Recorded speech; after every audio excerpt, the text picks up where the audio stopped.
భారతదేశ ప్రధాన న్యాయమూర్తి చేసిన వ్యాఖ్యలను వ్యతిరేకిస్తున్నాం. సిపిఐ జాతీయ కార్యదర్శి నారాయణ. ఒకవైపున ఈ బాబ్రీ మసీద్ కూలగొట్టింది ఎవరో అందరికీ తెలుసు. ప్రపంచం దేశం మొత్తం సినిమాలాగా చూశారు.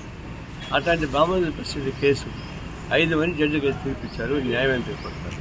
ఎట్లా న్యాయమైన తీర్పది? ప్రపంచం మొత్తం తెలుసు కదా. ఎల్కే అద్వాని అక్కడే ఉన్నారు, మురళీమోహన్ జోషి అక్కడే ఉన్నారు, ఉమాభారతి అక్కడే ఉంది.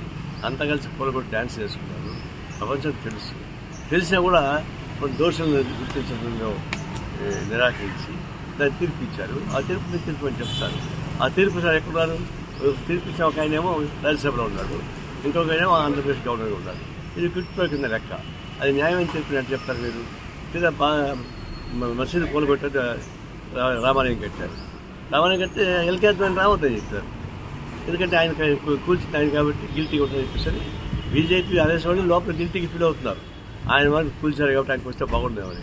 ఆయనకి అట్టహాసంగా ప్రారంభోత్సవం చేస్తున్నటువంటి రామాలయానికి మీరు రావద్దని చెప్పేసి అయోధ్యకు రావద్దని చెప్పేశారు. దీన్ని బట్టి అర్థమవుతుంది కదా ఎవరు కూల్చారు. కాబట్టి న్యాయ వ్యవస్థ లేకుండా పోవడం విచారకరంగా ఉంది. ఉన్నది చెప్పాలి. తర్వాత మనం చదువుకోవద్దు, అవసరం మనం చూసుకోవచ్చు. అంటే ఈ భారత న్యాయమూర్తి అభిప్రాయాన్ని మేము వివేచిస్తాం.